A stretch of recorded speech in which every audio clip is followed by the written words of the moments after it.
मेरी बेटी अपनी पढ़ाई पूरी करने के बाद जिद करने लगी कि मुझे शहर में रहकर डॉक्टर की पढ़ाई करनी है।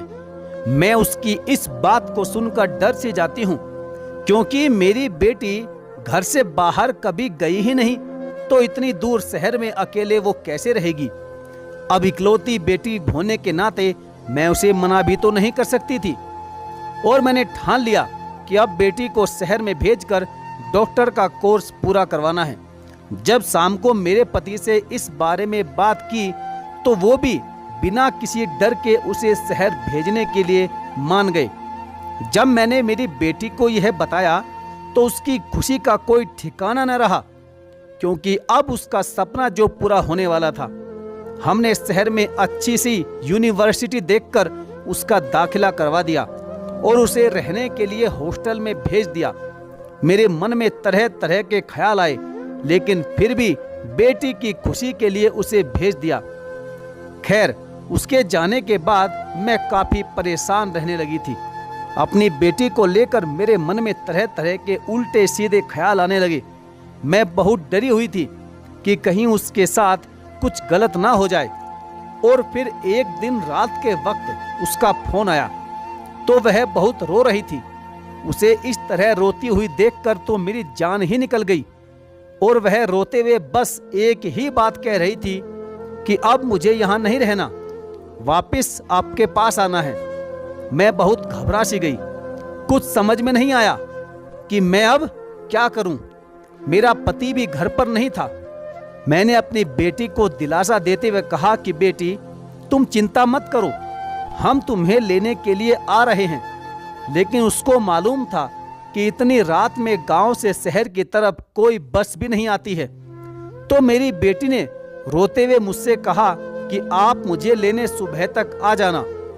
जैसे ही अगली सुबह हुई तो हम दोनों पति पत्नी अपनी बेटी को लेने के लिए शहर की तरफ निकल पड़े। होटल में जाकर देखा तो उसकी हालत बहुत खराब थी और वह कमरे में अपने बिस्तर पर लेटी हुई थी। मैं उसके पास गई और उसे जगाने के लिए आवाज लगाई तो वह मेरी आवाज सुनकर जल्दी से मेरे गले से लिपट गई। उसकी हालत देखकर मैं और भी ज्यादा घबरा गई। अब तो मुझे यकीन हो चुका था कि मेरी बेटी के साथ जरूर कुछ ना कुछ गलत तो हुआ है। मैंने उसे शांत करते हुए कहा कि बेटी, क्या हुआ है तुम्हें?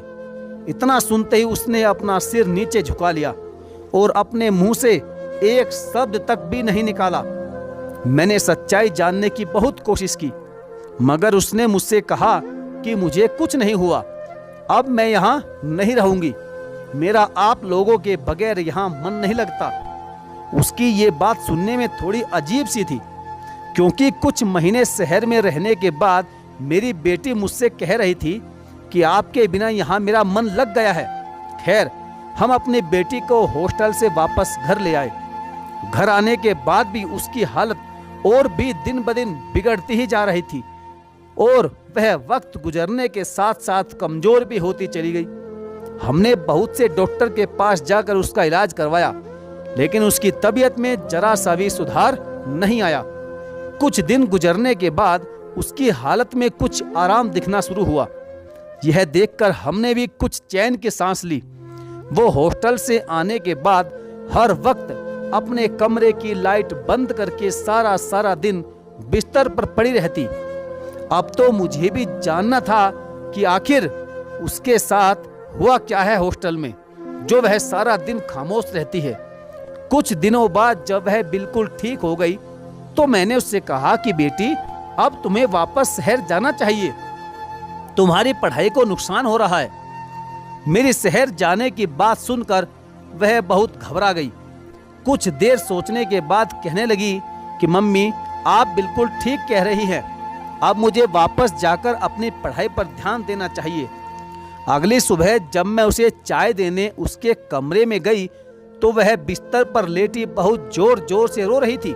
मैंने उसके पास जाकर पूछा, बेटी, क्या हुआ है, तुम रो क्यों रही हो? तो वह मुझसे कहने लगी कि माँ, मेरा पेट बहुत जोरों से दर्द कर रहा है, जो कि मेरी बर्दाश्त से बाहर है। तो मैं अपनी बेटी को साथ लेकर गांव में डॉक्टर के पास गई और उसका चेकअप करवाया। डॉक्टर ने चेक किया और कुछ दवाइयाँ देते हुए कहने लगा कि यह दवा खाने के कुछ देर बाद ताजे पानी से ले लेना, दर्द बिल्कुल ठीक हो जाएगा। हम वापस अपने घर आ गए और मैंने उसे घर आते ही दवा खिला दी तो कुछ देर बाद उसका दर्द भी कम हो गया। मेरा मन अब हर वक्त बेचैन रहने लगा क्योंकि अब तो हर रोज ही उसके पेट में दर्द रहने लगा। तो मैं उसे गांव के डॉक्टर के पास ले जाती और वह मेरी बेटी को अंदर ले जाकर कुछ देर तक चेक करता और दवाइयाँ देते ही मेरी बेटी कुछ देर में ठीक हो जाती। अब तो मुझे भी यकीन होने लगा कि कोई तो ऐसी बात है जो वो मुझसे छुपा रही है। जब यह बात मैंने अपने पति से कही तो वह मुझे कहने लगे कि हमारी बेटी अब जवान हो गई है, अब उसकी शादी करवा देनी चाहिए, इसलिए वह वापस नहीं जाना चाहती है। मैं बहुत परेशान थी और सोच रही थी कि अब अपने पति से कैसे कहूँ कि इसके पेट में दर्द रहने लगा है, लेकिन मैंने अपने पति से इस बात को छुपाते हुए हाँ में सिर हिला दिया। एक दिन वह मुझसे कहने लगे कि उनके किसी रिश्तेदार का बेटा डॉक्टर है और वे हमारी बेटी को अपने घर की बहू बनाना चाहते हैं। मैंने कहा ठीक है, आप उनसे कह दो कि लड़की देखने के लिए आ जाएं। रिश्ते की बात करने लड़के की माँ और खुद लड़का आया था। हमें पहली बार देखते ही लड़का पसंद आ गया। उसका शहर में एक खुद का घर भी था, लेकिन वह शादी किसी गांव की अच्छी लड़की से करना चाहता था। बिना किसी ऐतराज के रिश्ता पक्का हो गया और कुछ महीने बाद शादी की तारीख भी तय हो गई। मेरी बेटी शादी की बात को सुनकर एकदम से ठीक हो गई। इस बात ने मुझे हैरान कर दिया। वह दिन भी आ गया जिस दिन का हमें इंतजार था। मैंने अपनी बेटी को घर से विदा कर ससुराल भेज दिया। उसके जाने के बाद घर एकदम से खाली हो गया। मेरी बेटी जब भी मेरे पास आती तो मैं उससे पूछती कि बेटी ससुराल में कोई परेशानी तो नहीं है, तो मेरे पूछने पर वह हमेशा एक ही बात कहती कि मैं वहाँ बहुत खुश हूँ। उसकी इस बात को सुनकर मुझे भी सुकून मिल जाता। लेकिन एक दिन मेरी बेटी के ससुराल से फोन आया और उनकी बात सुनकर तो मेरे जिस्म से जान ही निकल गई। हम लोग जैसे ही अपनी बेटी के घर पहुँचे तो उसने हमें बताया कि मेरी सास सुबह घर से गई थी मगर अभी तक वापस नहीं आई। जब सब जगह ढूंढ लिया, मोहल्ले वालों से भी पूछ लिया, मगर सुबह से मेरी सास को किसी ने देखा भी नहीं। रिश्तेदारों से भी पूछ लिया मगर वह वहां भी नहीं गई। सब लोग घबरा से गए कि आखिर अचानक मेरी बेटी की सास कहां गायब हो सकती है। जब शाम हुई तो हम लोग वापस घर आ गए। मेरा दामाद किसी काम के सिलसिले में दूसरे देश गया हुआ था। जब मेरे दामाद को खबर हुई तो वह भी वापस आ गया, लेकिन अभी तक उसकी सास का कोई पता नहीं चला था। एक हफ्ते के बाद अचानक से अपना सामान लेकर मेरी बेटी हमारे पास हमारे घर आ गई। वह बहुत उदास दिख रही थी। मैंने उसे गले से लगाया और कहा कि क्या बात है बेटी? तो वह मुझसे कहने लगी कि माँ मुझे माफ कर दो, मैंने आज तक तुम्हें धोखे में रखा है। उसकी यह बात सुनकर मैं हैरान रह गई। उसने जो मुझे बताया वह सुनकर तो मेरे पैरों तले से जमीन ही खिसक गई। उसने मुझे बताया कि सास के लापता हो जाने के बाद मेरा पति वापस घर लौट आया था। इस बात को लेकर वह बहुत ही परेशान था। उसने हर जगह ढूंढने की कोशिश की मगर मेरी सास का कहीं अता पता नहीं चला। इस परेशानी के चलते वह मुझे पूरी तरह भूल चुका था। मैंने अपने पति से पूछा भी कि आप जब से वापस घर आए हैं मेरे साथ आपने कोई बात तक नहीं की। मेरा पति मुझसे कहने लगा कि मुझे तुम्हारी कोई परवाह नहीं है, मैं अपने काम में बिजी हूँ। अपने पति के मुंह से यह बात सुनकर मुझे यकीन नहीं हो रहा था, क्योंकि जब शादी हुई थी तो वह मेरा बहुत ही ख्याल रखते थे, रात भर मुझसे बातें किया करते थे, मगर इस बार वे मुझे देखना भी नहीं चाह रहे थे। इसी के चलते कुछ दिनों बाद मुझे एहसास हुआ कि घर में किसी चीज की तैयारी चल रही है। मेरी ननंद और पति दोनों ही बहुत खुश नजर आ रहे थे। मैंने पूछने की बहुत कोशिश की मगर उल्टा मुझ पर ही गुस्सा करने लगे। एक दिन मेरी तबीयत बहुत खराब थी। मैं अपने कमरे में लेटी हुई थी कुछ देर बाद मेरी ननंद मेरे पति को लेकर मेरे पास आई और उसने जो मुझसे कहा वो सुनकर तो ऐसा लगा जैसे अभी जमीन फट जाए और मैं उसमें समा जाऊं। मेरा पति मेरे पास आया और मुझे जोरदार थप्पड़ मारते हुए कहने लगा, बदचलन औरत, तुम्हारे पेट में किसका पाप है? कौन है जो मेरे जाने के बाद तुम्हारा बिस्तर गर्म करने आता था? मैं सोचने लगी कि आखिर मेरा पति डॉक्टर होकर भी इस तरह की बातें कैसे कर सकता है। अब मैंने ठान लिया था कि मैं उनको कभी नहीं बताऊंगी कि मेरी यह हालत किस वजह से हुई है। मैं कमरे में अपने पति के बारे में सोचकर रोती रही। जब वह सुबह मेरे पास आया तो मुझसे कहने लगा कि मैंने शादी कर ली है, अब तुम ये घर छोड़कर चली जाओ। लेकिन मैंने हिम्मत नहीं हारी और इस राज को जानने के लिए मैंने अपनी ननंद पर नजर रखनी शुरू कर दी।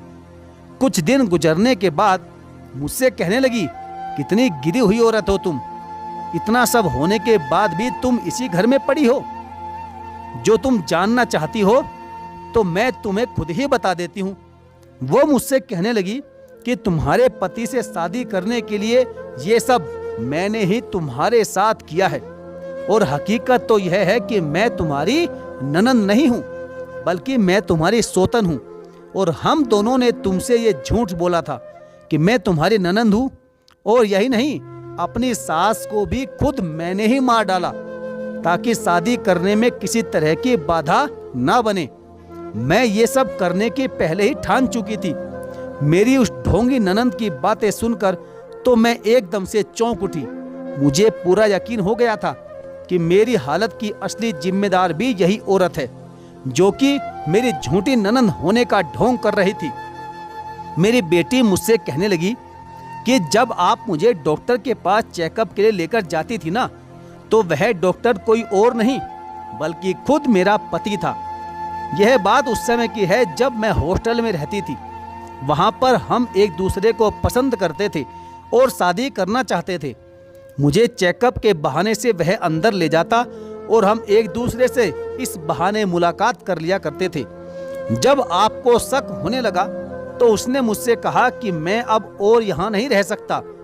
एक दिन जब मैं उससे मिलने गई तो वो वहाँ पर नहीं था, इसलिए आपको कुछ पता नहीं चला। यहाँ से जाकर उसने जब रिश्ते की बात भेजी तो मैं सारी तकलीफ भूल चुकी थी।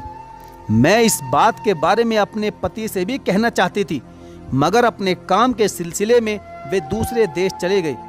जब वह वापस आए तो उनका मेरे प्रति इस तरह का व्यवहार देखकर मैंने ये सब बताना बिल्कुल भी ठीक नहीं समझा। लेकिन माँ, देखिए ना, मेरी खुशियों की उम्र कितनी छोटी थी।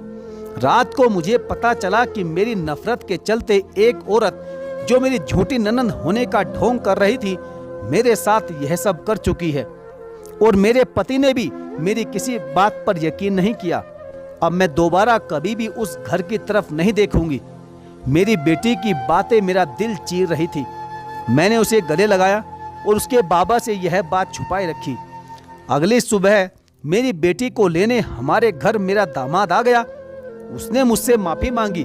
मेरी बेटी के साथ यह सब करके वह बहुत ही शर्मिंदा था और मेरा दामाद मेरी बेटी को अपने साथ वापस ससुराल ले गया और अच्छी तरह से उसका इलाज करवाया। उसने बताया कि मैंने उस औरत को तलाक दे दिया है जो अब तक मेरी बहन बनने का नाटक कर रही थी, क्योंकि मुझे अब एहसास हो चुका है कि हमारे रिश्ते में सबसे बड़ी खटास वही औरत पैदा कर रही थी। खैर, अब मेरी बेटी अपनी तकलीफ भुलाकर खुशी खुशी जिंदगी गुजार रही है।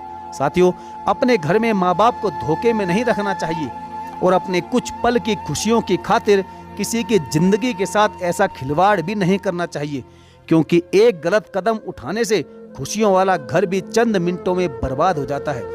तो साथियों, आपकी इस बारे में क्या राय है? अपनी राय कमेंट बॉक्स में जरूर लिखें और यदि आपने हमारे चैनल को अभी तक सब्सक्राइब नहीं किया है तो सब्सक्राइब करके बेल आइकन को जरूर प्रेस कर लें। तो चलिए साथियों, मिलेंगे फिर और किसी दमदार कहानी के साथ। तब तक के लिए धन्यवाद। जय हिंद।